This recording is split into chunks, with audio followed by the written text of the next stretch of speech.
This is Schiit Audio's new Vestri USB audio DAC and headphone amplifier. And at $99, well, it was a bit of a surprise to see this turn up in the market, and it's quite radically different to your typical USB dongle DAC and headphone amplifier. You probably already see it's actually a fantastic fingerprint magnet with that large panel on the front, and yeah, if it wasn't already obvious, it doesn't have a screen. It also doesn't have quite a few other things. It doesn't have a case, which a lot of dongle DACs come with. It doesn't have a bunch of fancy features such as built-in EQ, which you get with other devices. But its main pitch is that it uses Schiit Audio's proprietary mesh system, which is a custom USB interface and a custom digital filter, which combined with an ES9018 DAC makes for actually a very surprising sonic result, which I'll talk about a bit later. I'd like to thank Campfire Audio and Bloom Audio for sponsoring my channel. Andrew and his team at Bloom Audio have an astounding range of gear from the inexpensive all the way up to the exotic, including the Campfire Audio range of IEMs, and they aim to have the most outstanding customer service in the industry.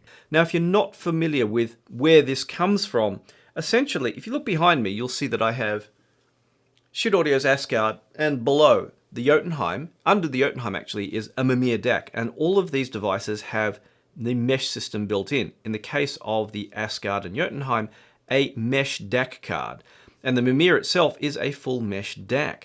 Now what Schiit Audio essentially did was take the mesh card, remove the forkbeard Bluetooth interface, and condense the whole thing down into a portable device for $99. And for your $99, well yeah, like I said, you don't get a lot, but that mesh USB system and digital filter are the key thing that make this device interesting, because I reckon this is the best sounding dongle DAC that I have ever used. However, there are some limitations. Like anything, it's not quite as powerful as some of the other dongle DACs I have.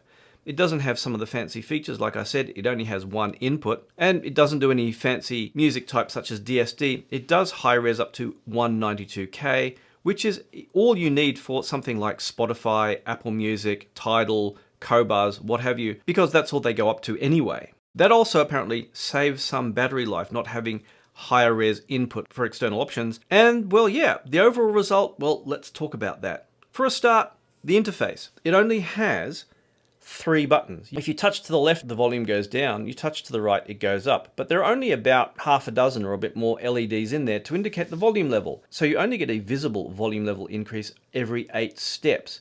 You can long touch the volume up and volume down to ramp it up or down fast. And the only other button that you get is over those 3 symbols to the left, which are for phase inversion, non-oversampling, and loudness, which very subtly boosts the bass and treble, which is given that our ears perceive an increase in bass, mids, and treble all differently as the volume goes up, that can help with listening at quieter volumes. Something to note before I continue talking about the Vestri is I often see people on Reddit and elsewhere asking, is something like this all I need for driving headphones?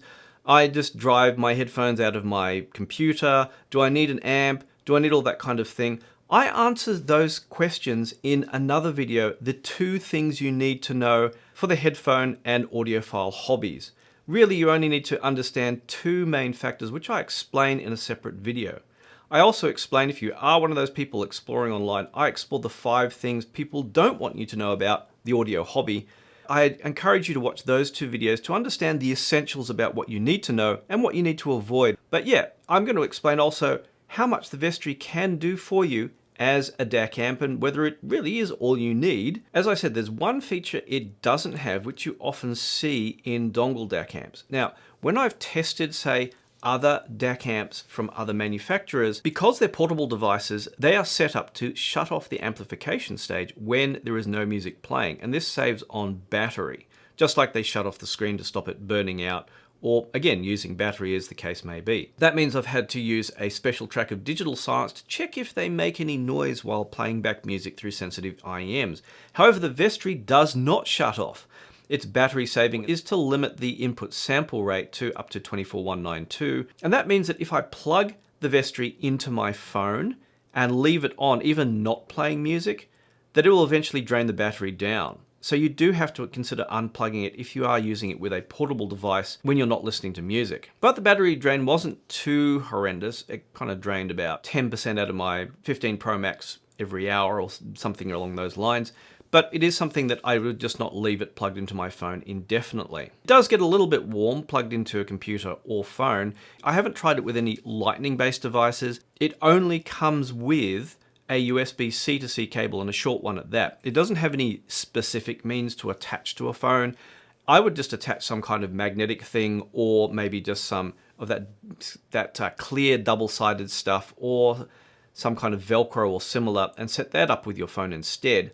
It would be great, actually. Maybe someone could actually come out with a case for this, which has a magnetic back like you get with, say, Fio, Cayenne and other devices, so you can easily attach it to the back of your phone. Maybe someone will do a cool magnetic pouch for attaching to the back of a phone. But anyhow, if they do something like that, they're going to have to leave the volume buttons exposed somehow, and maybe the LEDs. So it's worth considering that there's no option to disable the controls while it's attached to a phone, and nor can you use your phone to adjust the volume, as that is not included in Schiit Audio's USB implementation. But once you start using the Vestri with in-ear monitors and headphones, I found it would work just as well with Campfire Audio's super sensitive Andromeda 10s, which I reviewed recently, up to more demanding headphones such as Dan Clark Audio E3s, and I used it with a variety in between. At low volumes, Campfire Audio's Andromeda 10s had some pretty significant jumps between the volume steps, maybe too significant for some people, but I found it still very usable. And what is more, given that they're very sensitive and very readily pick up hiss even through excellent gear, the background hiss from the Vestri was near zero,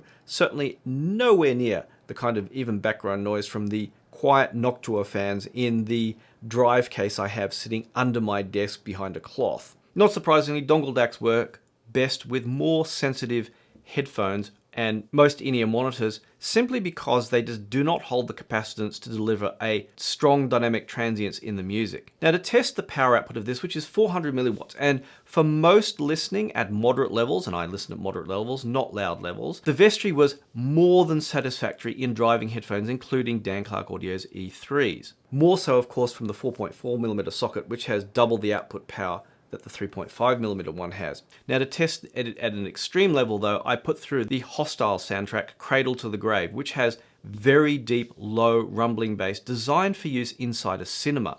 Now, putting that up at, say, the maximum volume on, say, Fio's QX13, which has actually a considerable power output, I could get pretty much to the peak of the song about a third of the way through with the Dan Clark Audio E3s before it hit clipping and actually hard shut down on me. However, the Vestri at full volume got hardly any way through the soundtrack before it started clipping, but this is a really extreme example considering that bass peaks can very easily hit clipping without actually sounding that loud. For example, no way I'm going to listen to music at over 100 decibels, even 100 decibel peaks for my normal listening. If a low bass transient goes up to say 105 or 110 dB, I can actually still hear it as long as the rest of the music isn't anywhere near that loud. And it's very good for seeing how quickly a device will hit clipping in the amplifier and run out of steam. So if you're looking for louder listening, a dongle DAC in general is not going to be a good choice. But still, back to normal music, even with the slightly more demanding E3s from Dan Clark Audio, I found that most music I listened to would be rock, pop, jazz, classical, what have you, actually was delivered quite well. Now, of course, the limitations of the dongle DAC came up again if I turned up the music, say, with Roy Hargrove's Habana album, which I use for testing the limitations of amplification. Considering that it has very fast and quickly delivered music, at louder volumes, like any dongle DAC, the Vestri did become somewhat shouty and started to lose its composure a little bit, but that was nothing of a surprise. Probably more significant was the performance of the DAC, and that's the real key to this and what really surprised me about it. Now let's take a dongle DAC again, the QX13, which I already mentioned. Now the QX13 I think is a fantastic dongle DAC. It's really great value, it offers tons of features, and is actually very resolving as things go. However, it's still using a generic ESS DAC in there, and I tend to find all generic DACs, ESS Tech, AKM, Cirrus Logic, Burr Brown and the like, to each impose their own subtle flavor over the music. So it tends to make all instruments, all vocals, have this subtle coloration, much like, say if I go outside and stand amongst the trees, versus being inside and looking through the window at the trees. A regular DAC, to me, is like looking through a window at the music rather than being outside or actually in front of the music itself. Of course, I use the coffee table analogy. If you have a room and you stick a metal coffee table in it, that has a subtle effect on the ambience of the room, much like an ESS DAC has. AKM and Cirrus Logic are rather like a heavy glass coffee table, and Burr Brown reminds me of wood. So those are the kind of colorations in my mind of how each DAC affects the music very subtly. So what I did was I set up both the Vestri and the QX13, level matched them actually perfectly with the E3s, and then switched between them while listening to music. Going back to that Roy Hargrove, I was shocked to find that the soundstage increased with the Vestri, almost surround in the way it was presented to me when I switched directly from the QX13. Now, normally there are subtle differences in maybe more resolution, or maybe slightly better dynamics, depending on how the device is set up. But to actually have the whole soundstage jump open and become more detailed was a shock to me. So much so, I went and did a test to make sure that the music was still in phase, actually, because out of phase channels can end up blurring the center image and making you feel like there's more space when there isn't really. But the center image was still very precise, meaning that it wasn't a phase issue. This actually has better soundstage, at least in my setup. Now, in terms of tuning, it is also a very slight touch warm. So I did find that maybe, say, Finals DX3000 could have done with maybe a slightly lighter or brighter sounding presentation than what the Vestri gives, as warm plus warm can be too much of a good thing sometimes. But I had no trouble with, say, the Focal Utopias, which, while they revealed that the soundstage wasn't as deep as you can get with my main systems that I use, still was very enjoyable to listen with. It also has the quality that I found only a handful of manufacturers can reproduce, and that is the ability to deliver instruments sounding like their own individual selves, rather than with just a generic coloration of the DAC. So vocals sounded like vocals, violins sounded like violins, pianos sounded like pianos, and that actual character of the music came through. However, of course, there are some limitations. This is still just a mesh card squashed down into a portable device. And I've compared, say, the mesh card versus the Mamiya when I was writing up my notes for the Jotunheim 3 and Asgard X reviews, which will be coming after this. And the overall soundstage with the Vestri, like the mesh card, is somewhat wide, but not quite as deep, say, as a Mamiya or a better DAC. So I still found the soundstage a little bit flat and not quite as good as, say, again, better DACs like the Mamiya and others. However, like a lot of ESS-based DACs, which another manufacturer described to me as like making singers sound younger, it has that quality of making the music sound, well, more youthful in a sense, but with that quality of having individual instruments and vocals retain their unique character. And that's the combination of the ESS DAC with the proprietary digital audio filter from Schiit Audio. So what happens if you actually turn it off using the non-oversampling option? Well, normally when we think of non-oversampling, we're thinking of R2R DACs, where they turn off the filtering because they want to preserve the original samples in the music. Now, in an R2R DAC, that means the original PCM audio, that is a decompressed FLAC or MP3 or whatever, is sent directly to the DAC without any change whatsoever in the bits. Now, that's not technically ideal for complex reasons that other people have explained, but in an ESS DAC, it's still being reformatted into, I think, either a 5 or 7-bit format and put through something like a 32-element array. And so it's not the same as non-oversampling in an R2R DAC because there's still a change happening to the bits.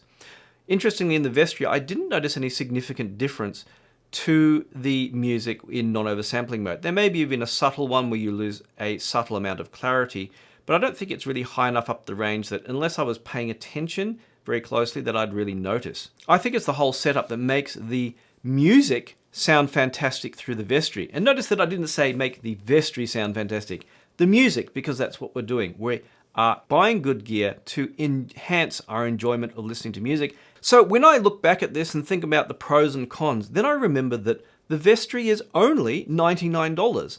And even if you don't mind all the things that you don't get versus other dongle DACs, and you just want to focus on the sound quality, then I reckon the Vestri is absolutely fantastic as a dongle DAC. I think the Vestri is going to be sticking around for a while on my desk as I use it with different gear to see how it performs. But it's certainly a high recommendation for me. As a little bit of a disclaimer, Schiit Audio has sponsored my CanJam show reports. I do recommend checking out my CanJam show reports, as if you want a very quick summary of a lot of different gear, and recently a lot of different IEMs, especially if you're in the market for some more expensive ones, maybe kind of the opposite end of the scale, which the Vestri is marketed to, then do check out that report. I put a lot of effort into making them. Also, once again, thank you to Bloom Audio for sponsoring my channel. You can buy all the gear that you see in my videos from Bloom Audio, of course, maybe except the Schiit Audio products, which are sold directly. As always, thanks once again for watching, and do come and say hi to me at a CanJam.